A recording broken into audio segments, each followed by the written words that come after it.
할렐루야. 서로 축복합시다. 저는 사랑합니다. 축복합니다. 반갑습니다. 우리 동석교회는 장로교회입니다.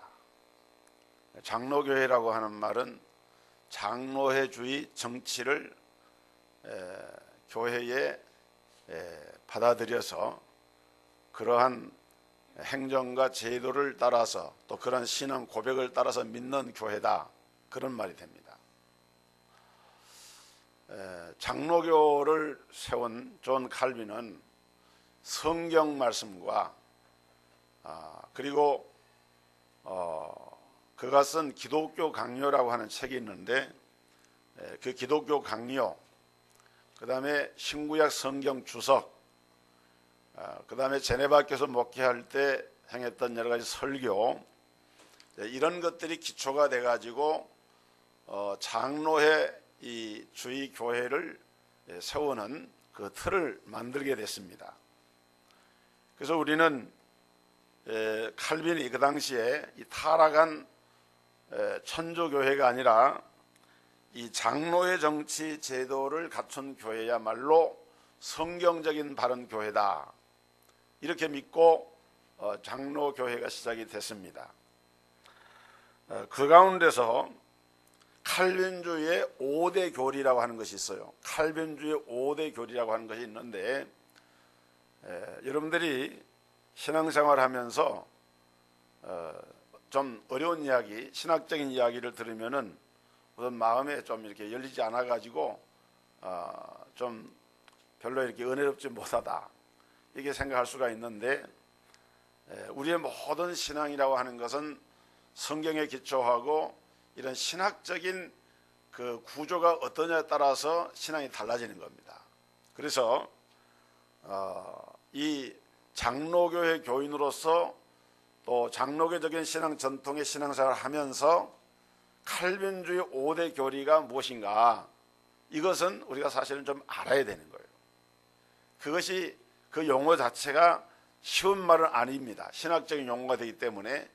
그러나 평생 동안 신앙생활을 하면서 누가 묻더라도 장로교인들은 뭘 믿느냐, 물론 성경을 믿고 예수를 믿지만은 그 신학 체계에 대한 얘기를 할 때에는 칼빈주의의 5대 강령이라고 하는 것이 있는데, 이것을 우리가 바로 알아야 된다, 그 말입니다.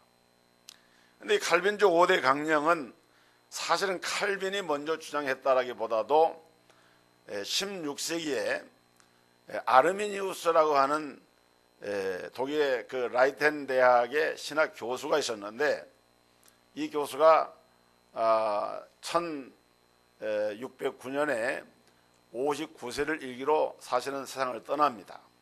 이 사람은 어떤 사람인가 하면은 칼빈의 수제자 가운데 하나였던 베자라고 하는 신학자가 있는데, 그 베자의 제자였어요. 그러니까 칼빈 선생의 제자의 제자입니다. 이 알미니우스가 그 당시 그 화란, 지금 네덜란드라고 그러죠. 북유럽에 있는 그런 나라인데, 지금은 이 네덜란드라고 하는 나라가 그렇게 큰 나라는 아니지만은 그 약소 강국이라 그러죠. 이렇게 작지만은 상당히 큰 나라입니다. 그리고 이제 18세기 이전에는 이 해양 국가로서 이 화란 이 네덜란드라고 하는 나라가 유럽을 굉장히 지배했던 그런 시대가 있습니다. 여러분, 우리나라의 그 이준 열사가 헤이그에서 만국 회의할 때 그 고종의 파견을 받아 가지고 이제 우리 민족의 자율권을 주장한 그런 사건 아시죠? 또 우리 역사에 보면은 그 하멜 표류기라고 하는 서양의 사람이 와서 이 조선에 들어와 가지고 자기가 경험한 것을 서양 세계에 알린 하멜 표류기라는 게 있습니다. 그런 게 전부 다 이 네덜란드, 지금 화란 사람들이죠. 화란입니다. 이 화란이라고 하는 나라는 어떻게 보면은 칼빈주의, 장로교 교회주의를 가장 꽃피운 나라 가운데 하나가 화란이라고 하는 나라입니다. 근데 그 나라에서 이 알미니우스가 이 라디엔 대학의 교수로 있는데, 이 사람이 이제 그 칼빈주의에 대한 것을 연구하다 보니까 칼빈주의에 관한 것이 좀 잘못됐다 이렇게 생각을 한 거예요. 그래서 이 사람이 5가지 중요한 칼빈주의에 반하는 그런 신학적인 논점을 부각을 시켜서 그 제자들에 의해서, 알미니우스를 주장하는 제자들에 의해서, 알미니우스는 실제로 죽었는데 죽은 후에 그 제자들이 이 알미니안주의 5개 강령을 만드는데, 그게 뭐냐면은 이제 사람은 부분적으로 타락을 했다. 그 다음에 하나님은 그 하나님의 그 속죄는 무제한적으로 모든 보편적인 이런 속죄를 했다. 또 하나님의 그 은혜는 사람 편에서 거절할 수도 있다. 하나님이 불가항력적으로 은혜를 베푸는 것이 아니라 사람이 그 은혜를 거절할 수도 있다. 이런 것들이 뭐냐면은 부분적인 타락, 조건적인 선택, 보편적인 구속, 그리고 제한받는 성령. 성령님께서 사람을 그리스도께로 이렇게 이끄실 때 인간의 의지에 의해서 그거를 거부당할 수도 있다는 거예요. 거부당할 수도 있다. 그 다음에 한 번 구원받은 성도들도 그 구원받은 은혜에서 떨어질 수가 있다. 그러니까 구원받았지만은 그 은혜가 끝까지 가지 않을 수도 있다. 이런 주장을 펼친 사람이 알미니우스였고 그의 제자들이었고, 이들에 의해서 이 5가지 이제 중요한 이 포인트를 주장을 하게 됩니다. 성경을 보면은 또 우리가 뭡니까? 이성적으로 생각해 보면은 상당히 타당성이 있는 면도 있습니다. 이런 주장들이 우리가 실제로 신앙생활 하다 보면은 그럴 수도 있겠다라고 긍정되는 부분도 있지만은, 그러나 이런 주장은 성경을 좀 더 깊이 보지 못한 결과였습니다. 그러니까 피상적으로 본 거예요. 그래서 교묘하게 이들은 사실은 어떻게 보면 속은 거예요. 이들의 주장은 하나님의 전능성이 인간에 의해서 제한을 당하고 있고, 하나님의 구원 계획이 인간에 의해서 무너질 수도 있다. 결국 그들의 교리로 볼 때에는 하나님의 구원의 그 주권이라고 하는 것은 우리 인간에 의해서 실패할 수도 있다, 이렇게 본 거예요.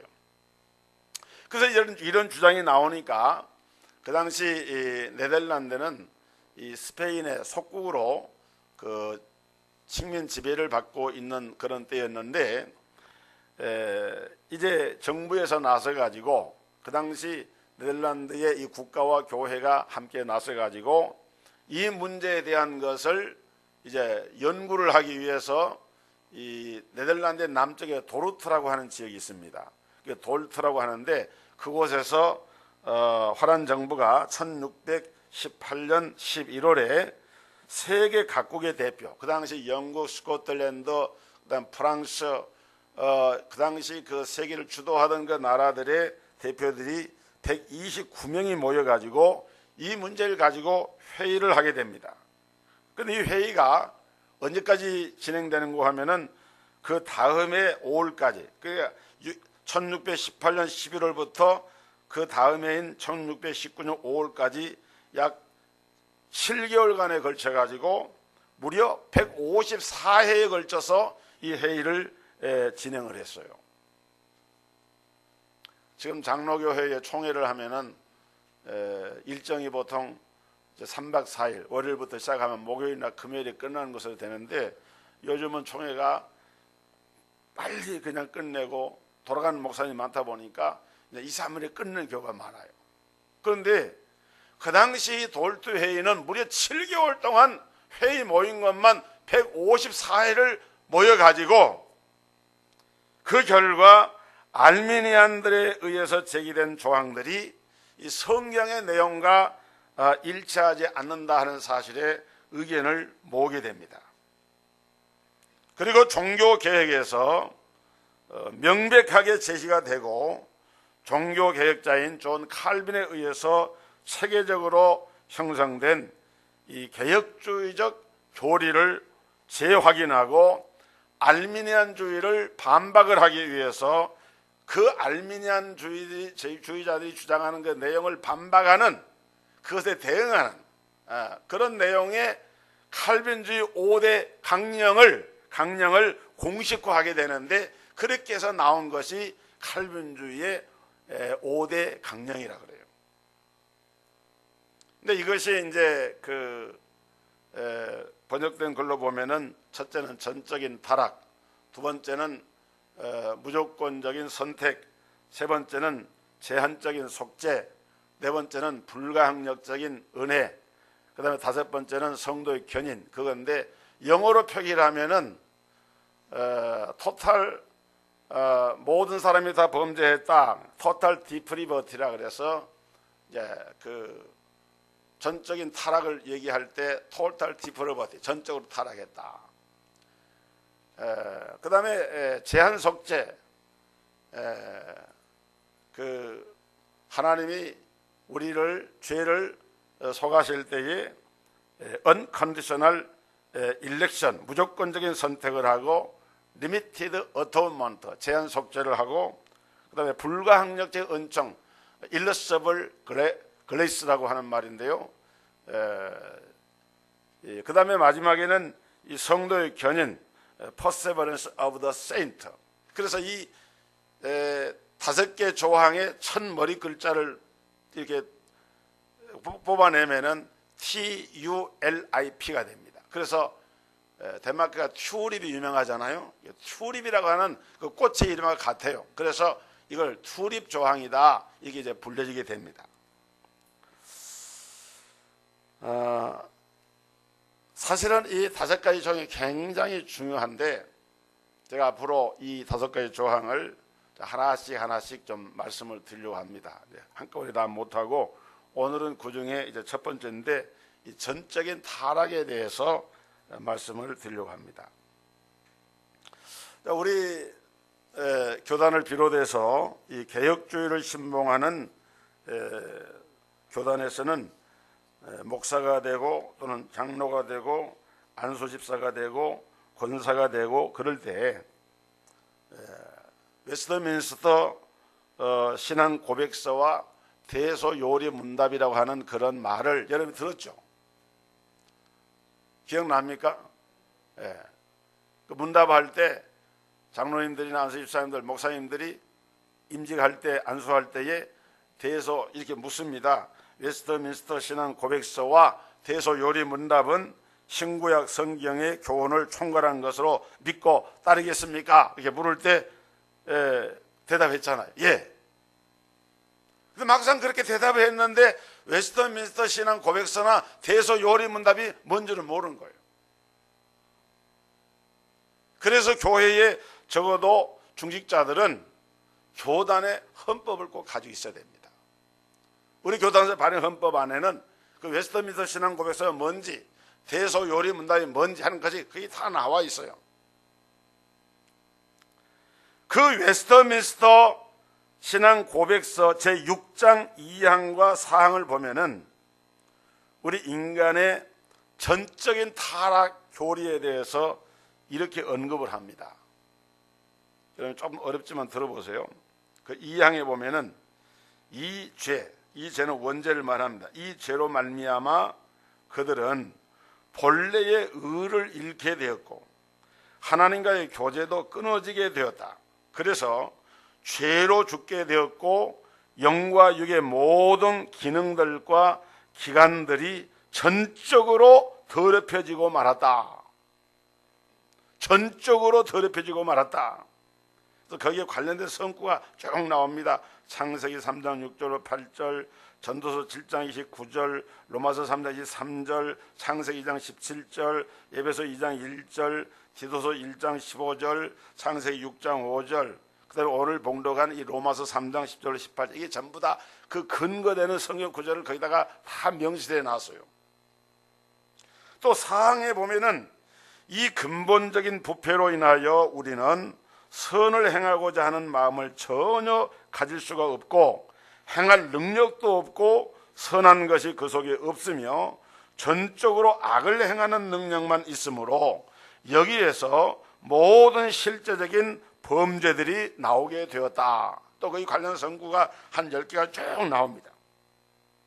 그 다음에 신앙고백서 9장 3항에도 보면은 인간은 타락하여 죄의 상태에 있으므로 말미암아 구원에 수반하는 영적 선을 행하고자 하는 모든 의지력을 완전히 상실했다.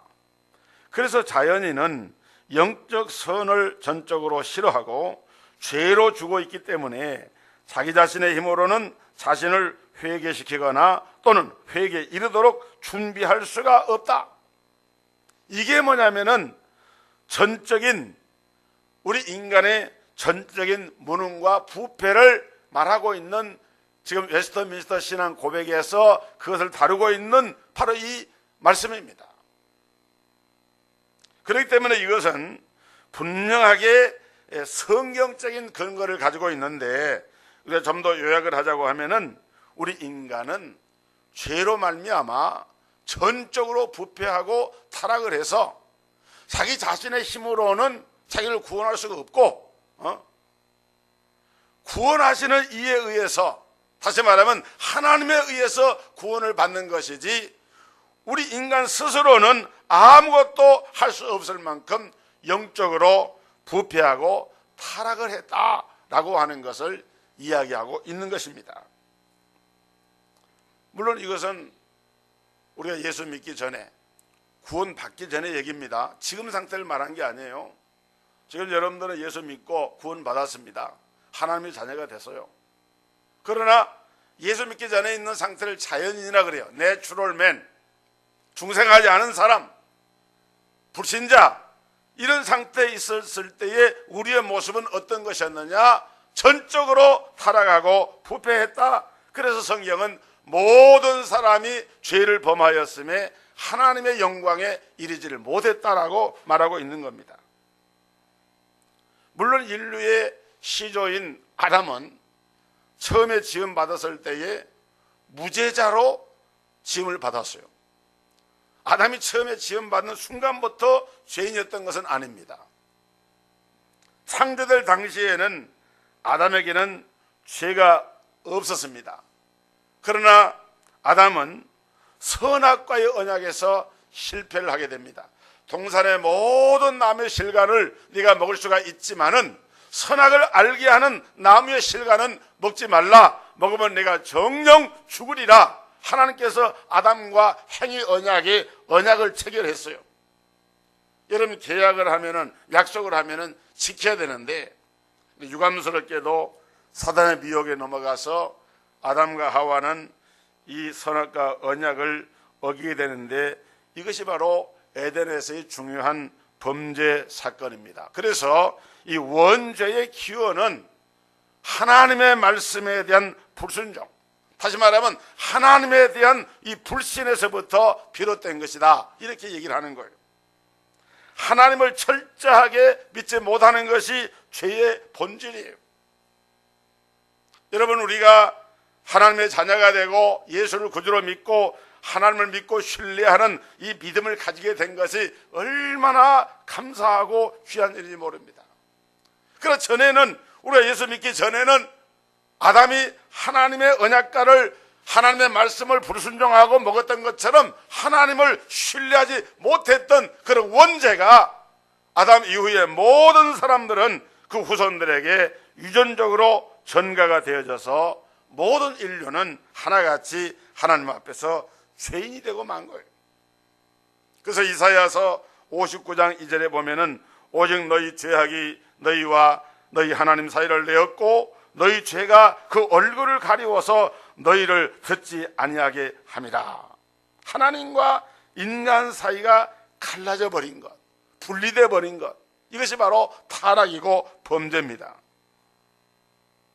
결국 인간 구원의 공로는 사람에게서 이루어질 수가 없는 것이고 오직 하나님만이 그 일을 하실 수가 있는데, 이 전적 타락의 이 교리가 왜 중요하냐? 이제 그것을 제가 말씀을 드리려고 하는데, 그거에 앞서서 이것은 이 성경적인 근거를 가지고 있다는 겁니다. 예를 들어서 창세기 6장 5절부터 7절 말씀 보면은 아마 여러분이 같이 좀 성경 읽으면 좋지만은 그러다 보면 또 시간이 많이 가니까 제가 읽어드립니다. 이 성경은 노아 대홍수 사건의 원인이 뭔가를 밝히는 그런 말씀이에요. 여호와께서 사람의 죄악이 세상의 관영함과 그 마음에 생각하는 모든 것들이 항상 악할 뿐임을 보시고 땅 위에 사람 지으셨음을 한탄하사 마음에 근심하시고 이르시되 내가 창조한 사람을 지면에서 쓸어버리되 사람으로부터 가축과 기는 것과 공중의 새까지 그리하리니 이는 내가 그것들을 지었음을 한탄함이라 하시니라. 왜 노아 시대에 하나님이 홍수로 세상을 심판하셨느냐? 세상의 죄악이 관영했다 그랬어요.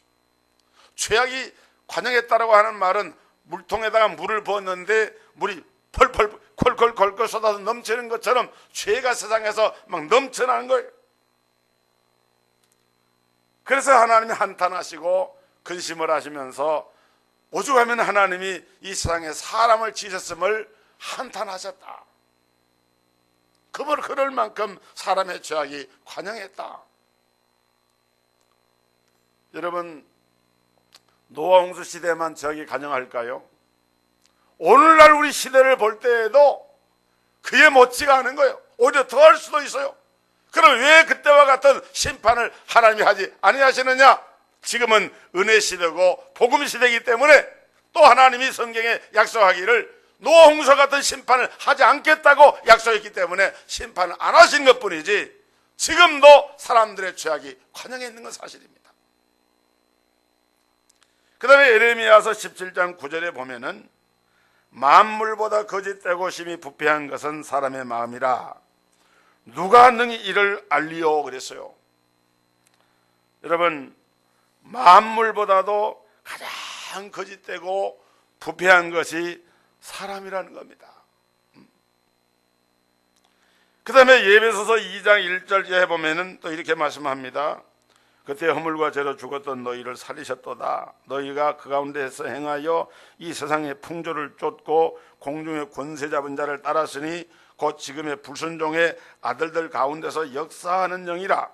전에는 우리도 그 가운데서 우리 육체의 욕심을 따라 지내며 육체와 마음에 원하는 것을 하여 다른 이들과 같이 본질상 진노의 자녀이었더니 궁일에 풍성하신 하나님이 우리를 사랑하신 그 큰 사랑을 인하여 허물과 죄로 죽은 우리를 그리스도와 함께 살리셨고 그랬어요.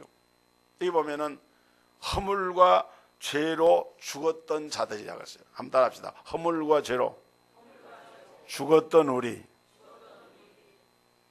어떤 분들은 죽을 수밖에 없는 우리 죄인들, 죽을 수밖에가 아닙니다. 기도할 때 여러분 우리가 문장 하나도 그 시제가 과거냐 현재냐 미래에 따라서 의미가 달라집니다. 우리가 죽을 수밖에 없는 죄인이 아니고 이미 죽었던 우리들이었어요. 죽었던 우리들. 죽을 것이다가 아니고 이미 죽었습니다. 완전히 사망했어요. 그렇게 죽은 존재였던 우리 인간이 무엇을 할 수가 있겠습니까? 그런데 하나님이 우리를 그리스도를 통해서 다시 살려내신 거예요.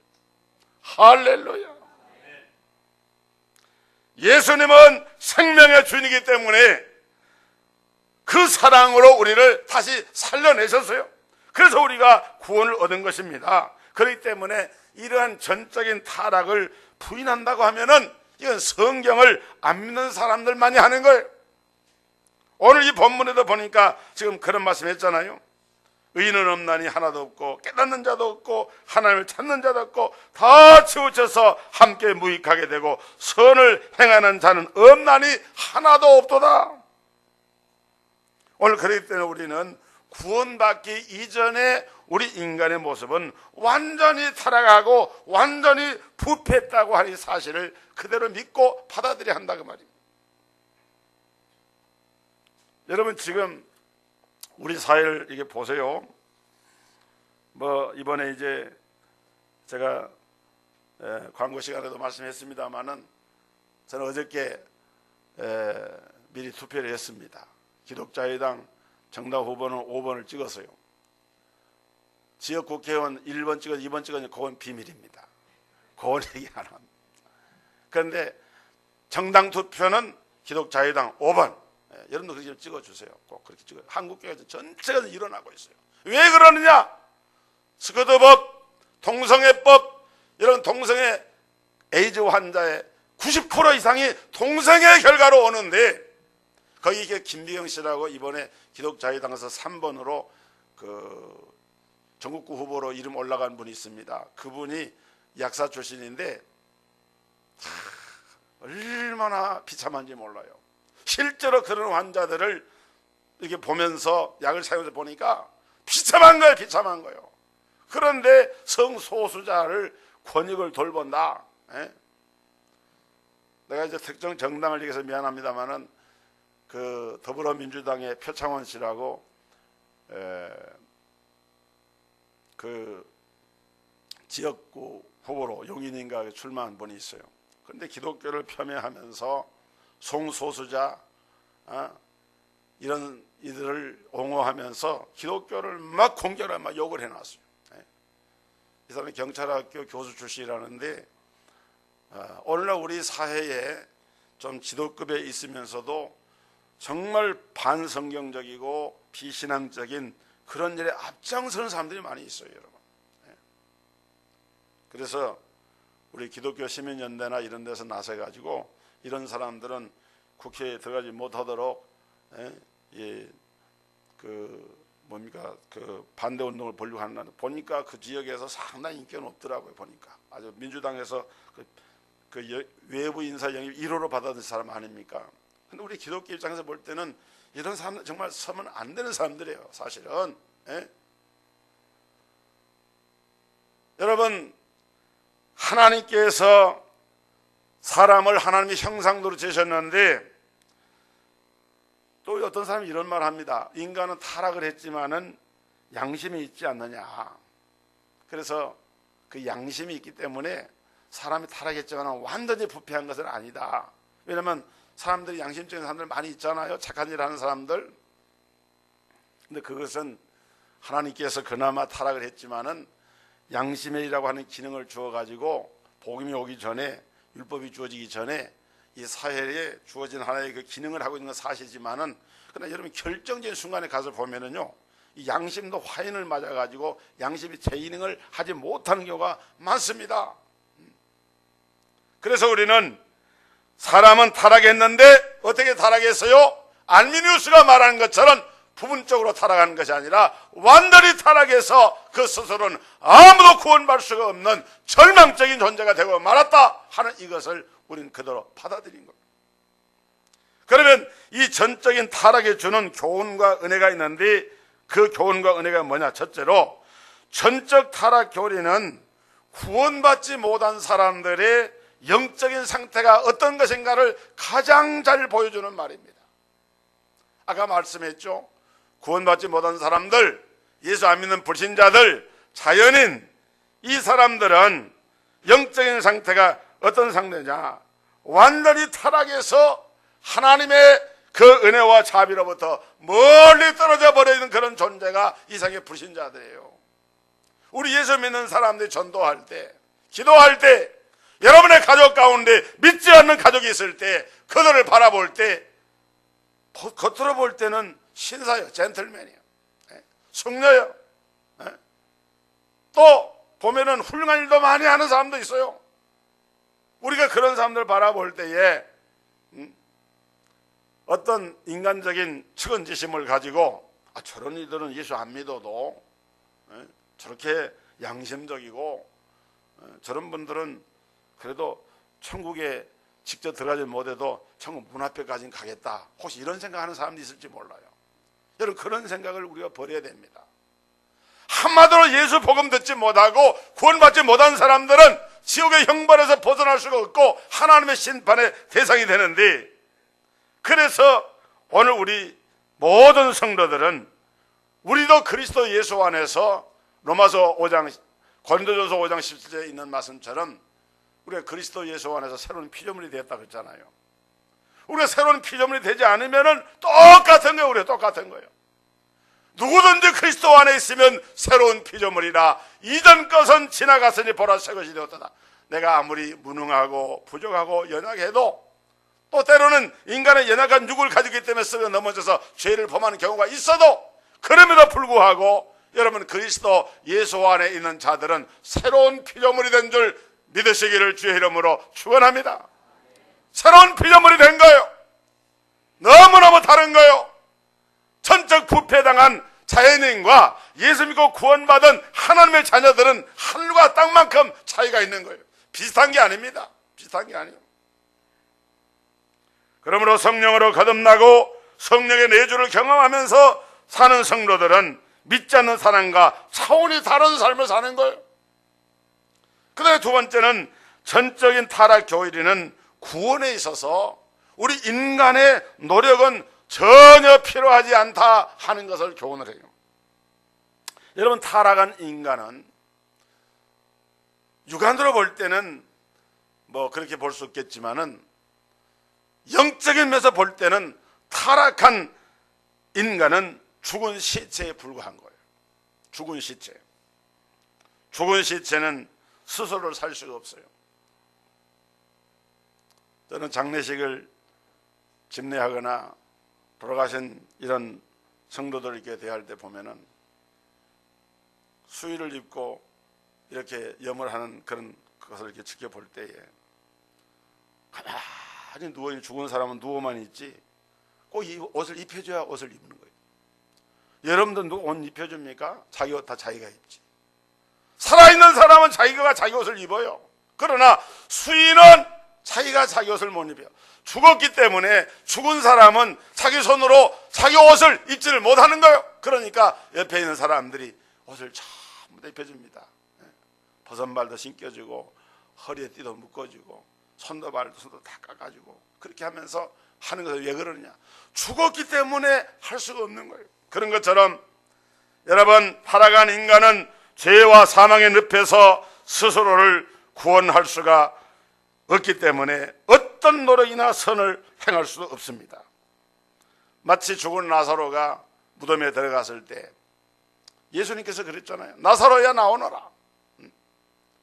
예수님께서 나사로를 향해서 명령하시는 그 명령이 하나님의 창조의 말씀이고 구원의 권능의 말씀입니다. 빛이 있으라 하심에 빛이 있었고 창세기 기록된 말씀처럼 예수님께서 창조주 하나님으로 생명의 주 되신 하나님으로서 나사로야 나오너라 하니까 죽은 나사로가 살아나온 것이지 나사로가 어떻게 살아나옵니까? 자기 힘으로 할 수 없는 거예요.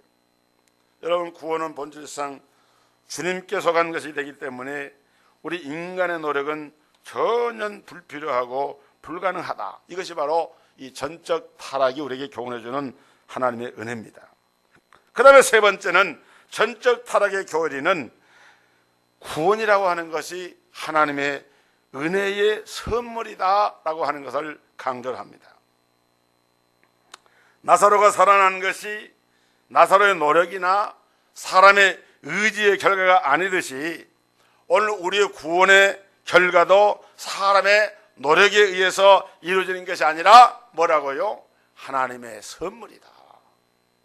너희가 그 은혜를 인하여서 믿음으로 말미암아 구원을 얻었나니 이것이 너희에게서 난 것이 아니요 하나님의 선물이라. 행위로서 말미암음이 아니니 이는 누구든지 자랑하지 못하게 하려 함이니라. 사랑하는 성도 여러분, 오늘 우리가 예수님을 오래 믿었어도요 이 진리를 바로 알아야 됩니다. 그래서 우리가 오늘날도 그런 사람들이 많이 있어요. 하나님이 우리에게 은혜를 베풀어 주시지만은 사람 편에서 그것을 거절할 수가 있다. 또는 자기가 노력을 해서 구원에 한 몫을 했다. 이런 식의 잘못된 생각을 갈 수가 있는데 구원을 얻는 데 있어서 우리 인간이 한 것은 아무것도 없다는 겁니다. 다만 우리는 구원받은 후에 우리는 어떻게 해야 됩니까? 달라져야 되는데 어떻게 달라져야 되느냐? 그 구원의 은총을 주신 하나님을 찬송하고 하나님께 충성하고 하나님께 봉사하고 하나님께 헌신하고 그래야 돼요. 여러분 태중에 태어나는 엄마 배에서 태어난 어린아이가 태어날 때 자기가 뭐 한 거 있어요 없어요? 뭐 한 거 있습니까? 어린아이가 아무것도 한 것 없어요. 그런데 그냥 태어나잖아요. 그런 것처럼 하나님께로 나는 중생의 새 생명, 구원의 새 생명도 하나님이 절대적인 주권을 가지고 하나님이 하시는 거예요. 우리 인간은 전적으로 타락했기 때문에, 전적 무능의 상태이기 때문에 구원을 위해서는 아무것도 할 수 없지만은, 그러나 구원받은 하나님의 성도들은 이제는 어떻게 됩니까? 구원받았기 때문에, 생명 얻었기 때문에. A가 태어날 때까지는 지가 마음대로 아무것도 못하지만은 태어난 다음에는 배가 고프면 울어야 돼. 응앙하고 울어야 돼. 그래 엄마가 빨리 하다가도 쫓아와가지고 젖을 먹여주고 아이를 돌보잖아요. 아이가 울고 열심히 먹어야 돼요. 그래야 되는 것처럼 우리 성도들도, 구원받은 성도들은 열심히 하나님의 말씀을 받아 먹고 열심히 찬송하고 열심히 기도하고 열심히 봉사하고 열심히 전도하고, 이제는 하나님의 자녀로서 마땅히 해야 할 그 일을 위해서, 하나님의 선한 일을 위해서 지음을 받았고 구원을 받았기 때문에 그 일을 위해서 하나님께 헌신하는 거예요. 사랑하는 성도 여러분, 타락한 죄인을 용서해 주시고 은혜로 구원시키신 주님께 감사하고 그 주님의 복음을 널리 전하면서 귀한 사명을 잘 감당해 나아가는 우리 동석교회 성도 되기를 주의 이름으로 축원합니다. 하나님 감사합니다. 하나님께서 기독교 역사 가운데 위대한 개혁자들의 신앙 개혁을 통해서 칼빈주 5대 강령이라고 하는 위대한 유산을 우리 개혁교회 위에 주셨습니다. 우리가 오늘 인간의 전적인 타락에 대한 성경의 말씀을 잠시 묵상했습니다. 이 하나님의 은혜가 얼마나 귀한 은혜인가. 이 전적인 타락의 인간의 존재가 자기 스스로는 아무것도 할 수 없는 무능한 존재임을 알고 십자가 앞에 무릎을 꿇고 하나님 앞에 나와서 구원 얻는 이 일이야말로 전적으로 하나님의 은혜인 것을 알고, 우리가 믿어서 구원 얻는 이것조차도 믿음도 하나님의 선미라고 했사오니, 은혜라고 했사오니, 이 사실을 마음에 깊이 간직하면서 남은 생애를 살아갈 때 주님을 위해서 몸된 교회를 위해서 최선을 다하여 사명을 감당해 나아갈 수 있는 축복의 성도들의 삶이 되게 하여 주옵소서. 예수 그리스도 이름으로 기도하옵나이다. 아멘.